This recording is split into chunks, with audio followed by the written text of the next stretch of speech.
when you say to yourself, oh, man, look, I know you and that girl got a real connection. I know y'all vibe, but that's your girl's cousin.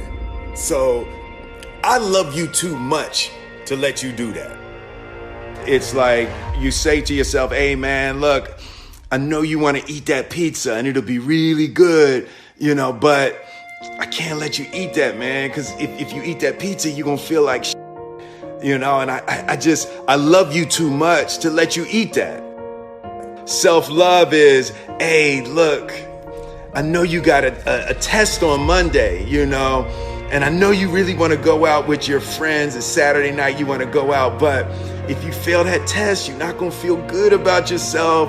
I love you too much to let you go out tonight. Self-discipline is self-love. If you want to be happy, you have to love yourself, which means you have to discipline your behavior. The road to sustained happiness is through disciplining your behavior. We tend to base our self-esteem on what other people think.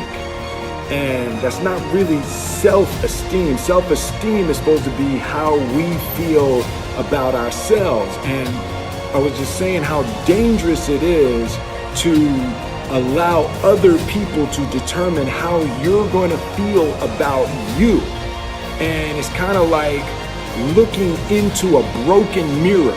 You're going to look in a broken mirror and then change your face to try to look good in this defiled, busted, broken mirror. And it just, other people's opinions is a really way to determine how we feel about ourselves.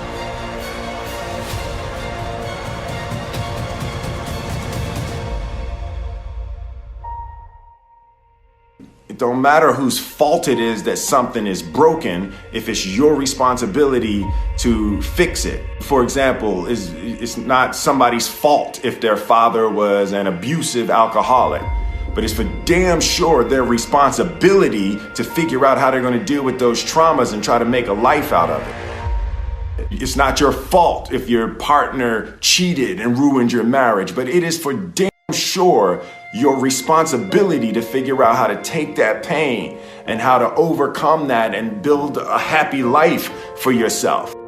Fault and responsibility do not go together. It sucks, but they don't. When something is somebody's fault, we want them to suffer. We want them punished. We want them to pay. We want it to be their responsibility to fix it, but that's not how it works, especially when it's your heart. Your heart, your life, your happiness is your responsibility and your responsibility alone. As long as we're pointing the finger and stuck in whose fault something is, we're jammed and trapped into victim mode. When you're in victim mode, you are stuck in suffering. The road to power is in taking responsibility. Your heart, your life, your happiness is your responsibility and your responsibility alone. You can make a person smile, you can make a person feel good, you can make a person laugh, but whether or not a person is happy is deeply and totally and utterly out of your control.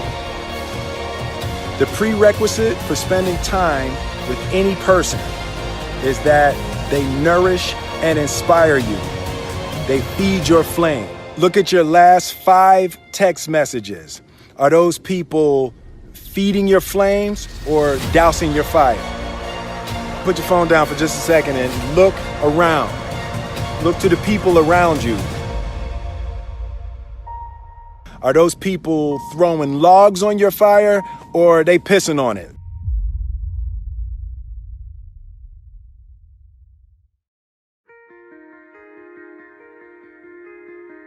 I want my life, I want my work, my family, I want it to mean something. And it's like, if you are not making someone else's life better, then you're wasting your time. The separation of talent and skill is one of the greatest misunderstood concepts for people who are trying to excel, who have dreams, that want to do things. Talent you have naturally. Skill is only developed by hours and hours and hours of beating on your craft. You don't try to build a wall. You don't set out to build a wall. You don't say, I'm going to build the biggest, baddest, greatest wall that's ever been built. You don't start there. You say, I'm going to lay this brick as perfectly as a brick can be laid. There will not be one brick on the face of the earth that's going to be laid better than this brick that I'm going to lay in this next 10 minutes. And you do that every single day. And soon you have a wall. And soon you have a wall. And I think psychologically, the advantage that gives me over a lot of people that I have been in competition with in different situations is it's difficult to take the first step when you